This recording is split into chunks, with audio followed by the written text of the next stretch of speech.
Take this useless child. If you don't take him, I'll give him up for adoption, or who knows, I'll do something worse.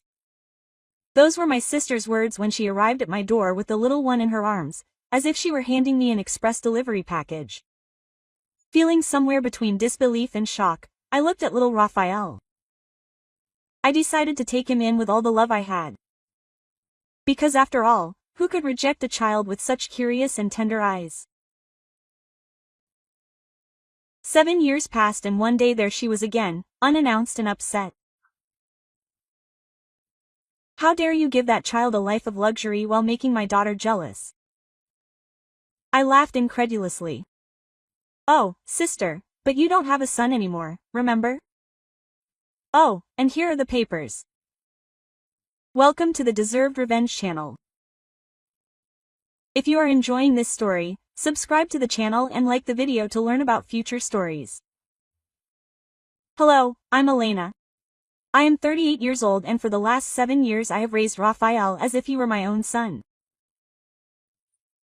The way this happened was painful, but now we are happy, and I want to tell you how this story unfolded.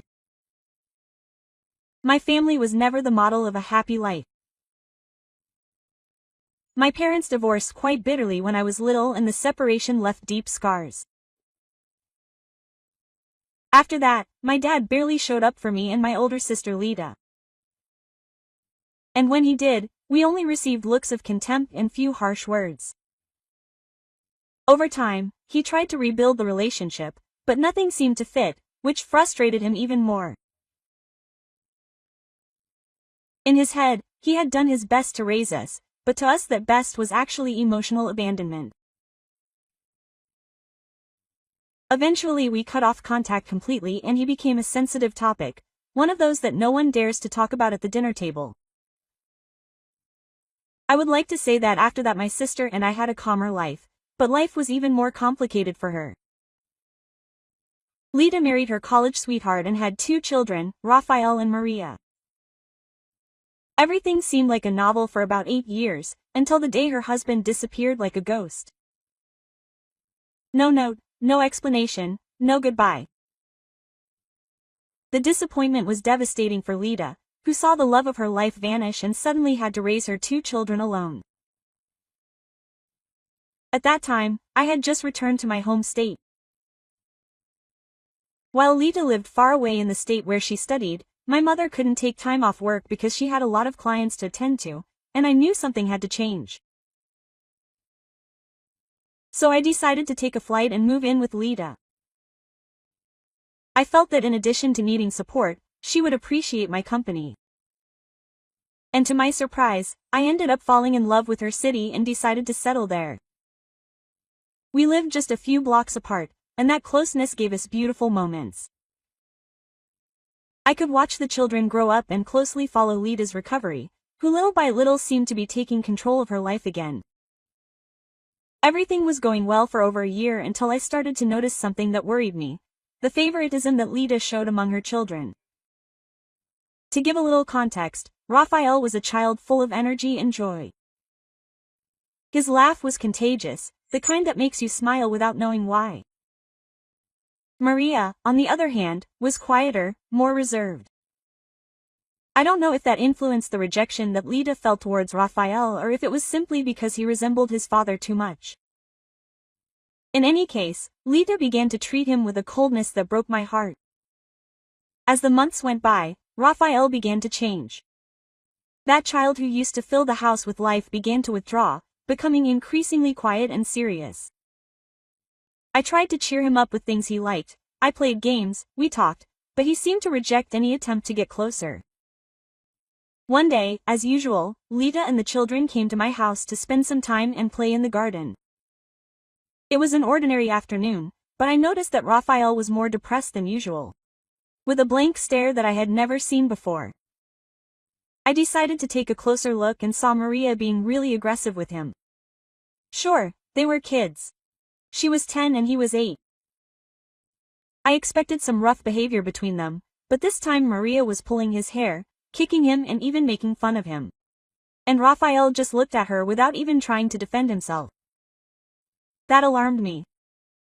I approached Lita and tried to tell her what I had noticed. I cautiously asked her about the tears on Raphael's face when they entered my house. I asked her if he had cried about something. Crying for nothing, Lita replied indifferently. He just had a cold, his voice a little hoarse. Oh, and yes, his eyelids were stuck together, his eyes red. Well, yes, he was definitely crying. But who knows why he doesn't cry about everything? She said, shrugging her shoulders. Why are you being so cruel to him? I asked, trying to hide my indignation. Lita gave me an icy look. Can you talk about how to treat children when you have your own? I know what I'm doing. Are you sure? Because from my perspective it seems like you're just ignoring Raphael, I insisted. Of course I am. That kid is spoiled and needs to learn a few lessons with a little indifference. Lita, that's a terrible way to treat a child. That's why I've been crying so much. Why are you neglecting him? And what exactly does indifference mean? Please, stop the drama. I just left him alone. I asked him to make his own food for a couple of days. Nothing fancy. Are you listening to what you're saying? That's borderline abuse. What's happening to you? You have no idea how that kid torments my sweet little angel. Oh, I see. So this is about your obsession with Maria, right? What do you mean by that? I mean you treat Maria like a princess while ignoring Raphael. He doesn't deserve any affection. I already said it, he's a little devil and he just needs discipline. So if Maria did the same things as Raphael, would you treat her the same way you treat him now? Of course not. Why not? Because Maria would never do something like that. She's the most well-behaved girl I've ever seen. Are you sure? Because I just saw her push Raphael on purpose and laugh when he started to cry. He must have deserved it somehow. Lita, don't you realize how cruel and insensitive you sound? This is your son. How do you think he's going to grow up if you keep treating him so unequally? Do you really think this isn't going to scar him for life? Wait, are you questioning the way I raised my children? I'm not just questioning, I'm also ashamed of the way you're raising these two. Honestly, it's a miracle the devil hasn't intervened already.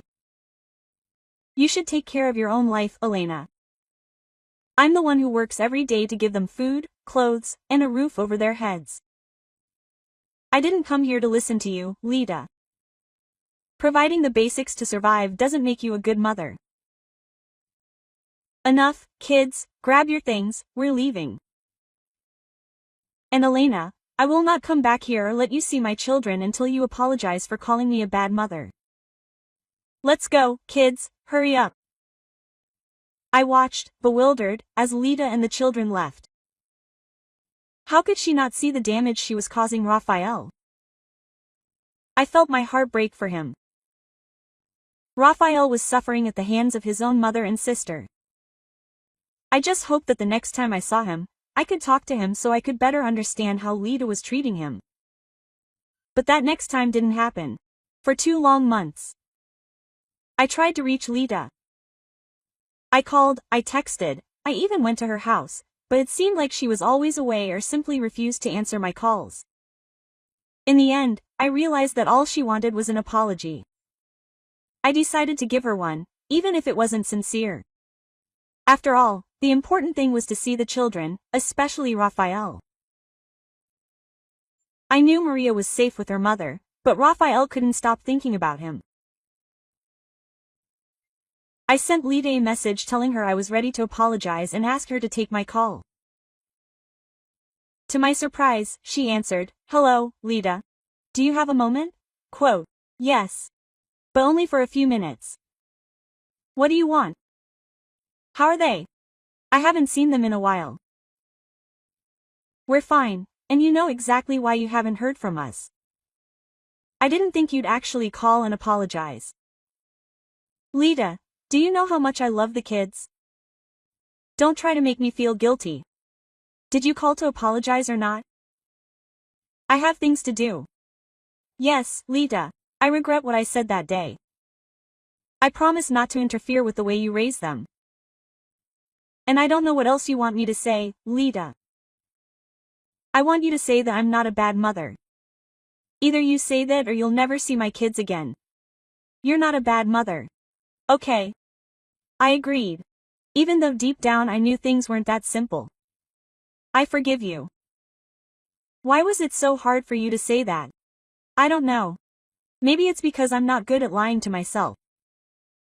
I'm going to pretend I didn't hear that insult. Let me tell you a secret. I know I'm not the mother of the year, okay? I'm struggling and it's not easy having you remind me of that. You acted cold and that's why I reacted the way I did. But I already told you that you can bring the kids here once in a while. You don't have to carry everything by yourself. Yes, Elena, but I don't want the kids to be a burden on you. God knows I have a hard time spending every day with them. Maria is an angel, but Raphael, that kid drives me crazy.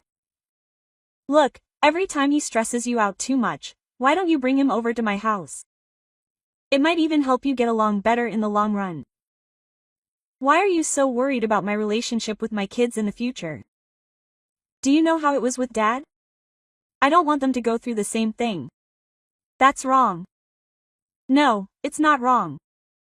In fact, I think I'll take you up on your offer to bring Raphael when he drives me crazy too much. Perfect. And just because you bring Raphael once in a while, doesn't mean you and Maria shouldn't come too. Okay. Yeah, don't get sentimental, now. Hey, you and the kids are the closest thing I have. I just want us to have a good relationship. Okay. Do you want to come see the kids now? Sure. After that, I kept quiet about the way Lita was raising her children. I never dared to criticize or say anything for fear that she would cut off all contact with me and the kids. I knew that Lita was far from a stable mother, but at that time I had no idea that she was slowly sinking into alcoholism. The desire to report her to the slanderer, but I also knew what a good liar Lita was. She would definitely get away with it, and if she found out that I was the one who reported her, I would never see the kids again.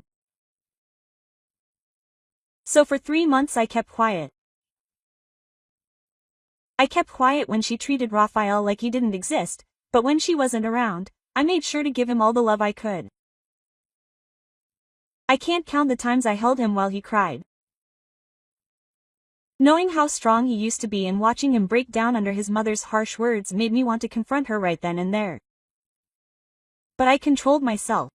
My priority was to protect Raphael, not give in to my anger. Then one night, almost at midnight, I heard loud knocks at my door. I ran to open it and found Raphael, his face distraught, and Lita, visibly upset. What happened? Why are you here so late? I need you to do me a quick favor. Sure, but why don't you come in? No, it'll be quick. Lita, what's going on? Is everything okay? No, nothing is okay. I'm sick of this kid. What are you talking about? Do you know what he did to Maria? He lied to her, telling her we were going to Disneyland. Now he won't stop crying because I told him we weren't going. Lita, it was just a little lie. Siblings do that all the time. You of all people should know. Whatever it is, I can't stand it anymore. Take him away. What? What do you mean by that? I don't want him to live with me. He's not my son. Are you seriously doing this because of a little lie he told Maria? No, it's because of all the things he's done throughout his life. Lita, he's just a kid. I understand that you're upset, but that doesn't justify treating him like this. You have no right to tell me how to raise my children. Oh, yes I do. You're literally here at my door telling me to keep Raphael because you got mad at him. Do you think I can't tell you what I think? Look, do you want the kid or not? You said I could leave him here whenever I needed him and I'm doing it now. If you don't want him, I'll put him in the foster system. I'm tired of him and his antics. What's wrong with you? This is cruel. Why don't you come in and we'll talk so you can calm down and think better? I don't need to think about anything. I made this decision after a lot of thought. Everything this kid does irritates me and it's a miracle I haven't raised a hand against him yet. If you never planned on loving and caring for him to your children, what did you have them for, Lita? Please, I love Maria. She's sweet, wonderful. Raphael, on the other hand, is ungrateful and I don't want that energy in my house or near her. You know what? Come in, Raphael. I'm going to take care of you and raise you well and don't even think about coming back one day to beg me to give him back. Your favoritism for Maria is going to turn against you and when that happens, you'll only have yourself to blame. Save yourself the lecture, Elena. Take care of this child for a month and then we'll see who begs whom, because I assure you that I will never come back for him. I couldn't believe what was happening. The first week I thought she would come back, but after 3 weeks without seeing her I knew she wouldn't. The first few months, Raphael was inconsolable.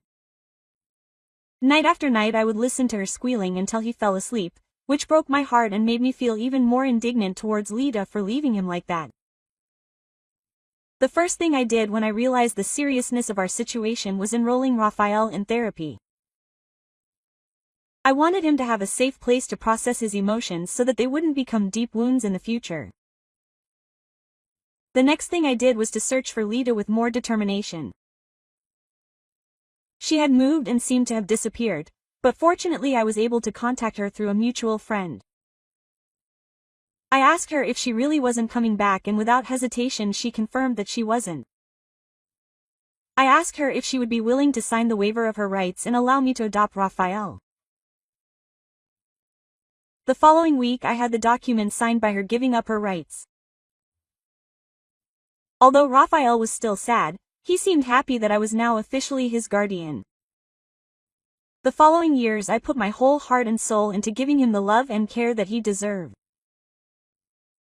I told him I loved him every day and made sure to spend time with him doing activities of his choosing. I worked longer hours and slowly moved up in my career until I had an income that allowed the two of us to live comfortably and honestly, at least 5 more people if necessary. With the extra money I decided to use the extra money I had to give up, spoil Raphael. I would take him on trips to different countries and when we weren't, we would go on incredible trips within the same country. We went to Disneyland, Universal Studios, dined at fancy restaurants, and enjoyed fun and expensive activities together. It seems that Raphael was posting all these adventures on Facebook and Instagram and one day Maria ended up seeing it all. Then, out of nowhere, Lita showed up knocking on my door. I controlled myself so as not to explode and tried hard to remain calm. What are you doing here? I need you to give me money. Excuse me. And why should I? Maria saw all of Raphael's posts on Facebook and Instagram and now she wants to go on all these expensive trips too. So you expect me to give you money because you can't afford to pay for Maria's stuff? Look, these last few years have been horrible for me. I lost my job and I've been struggling to get another one because of some things. What things? Are you an alcoholic or something by any chance? Yes, I am an alcoholic. I've had a hard time. Don't judge me. I'm sorry if I sound insensitive, but your alcoholism and your money issues have nothing to do with me. Maybe it's time for you to get your act together and get a job to support Maria. Why can't you just give me some money? You make so much and you clearly have no problem spending it on that brat. First of all, I haven't seen you in 7 years since you left Raphael with me. Second of all, Raphael is not a brat. The only reason it was difficult was because you never stopped comparing him to his sister. You have no idea what an incredible person he's become and frankly I'm not surprised because he's always been superficial. Okay, I'm sorry. Yes, I was going through a bad time and I made horrible decisions. I regret what I did to you and Raphael. Now give me the money. You're a despicable person, you know that? I'm not giving you a dime. Are you serious? And he's my son. You owe me money to help support Maria too. How can you treat his sister any differently? I'm sorry, but you yourself put them on opposite sides with your blatant favoritism. You took Maria away from me because you didn't want to be near Raphael. You abandoned him because you only loved Maria and you signed papers giving away all your rights. He's not your son, he's mine. Now leave us alone. And he's my son. I have the right to decide about him. A simple piece of paper doesn't change the fact that I gave him life. Give me my money. Get away from my door now or I'll call the police. And you better stay out of our lives or I'll file a restraining order. Fine, then I'll go to court and make you pay child support to Maria. Try it legally. Raphael is my son, not yours. I have no ties to Maria. And if the court finds out that you're an alcoholic, they could even take custody of her away from you. I'm going to get away with it. I'll get that money out of you somehow. It was unbelievable that Lita had the audacity to show up at my door unannounced and demand money. Although it would be naive to expect anything different from someone who abandoned her own 10-year-old son after 7 years without after hearing from her, I truly believed I would never have to deal with her again. I didn't understand how she thought she had a right to my money, nor that Maria had any.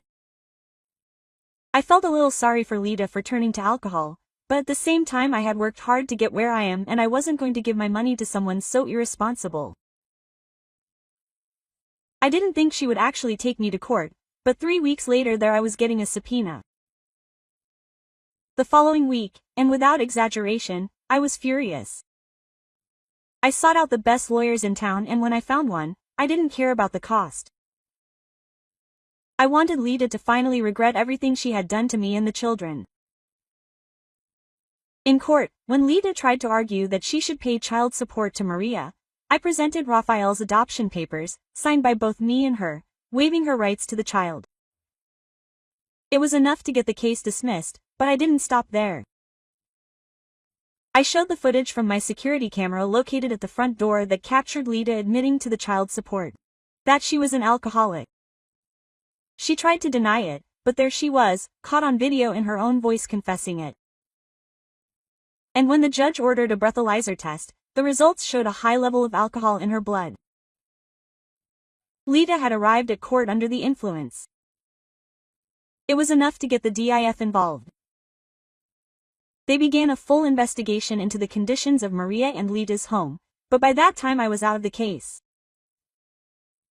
I spoke to Raphael about possibly seeking custody of Maria, but he was not comfortable with the idea. He rightly pointed out that if Maria came to live with us, Lita might start frequenting our home, something he feared. So I decided to stay out of it. I later learned that Lita's home was a mess and that she was months behind in rent.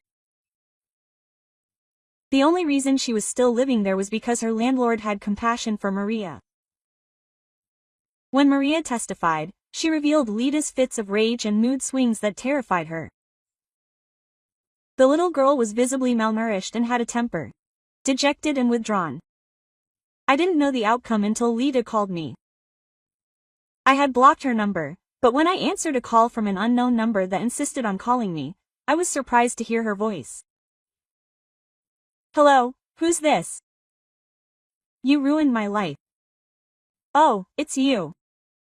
How did you come to that conclusion? You took my precious Maria from me. I didn't do anything, Lita. You were the one who tried to take me to court. Yes. And if you had given me the money, I would never have done that and I wouldn't have lost my Maria. I warned you about this, Lita, and yet you chose to do it. How is that my fault? You have to fix this. I want my daughter back. So, fix your life, stop drinking, go to therapy and get better. I don't want to do all that. It's going to take too long.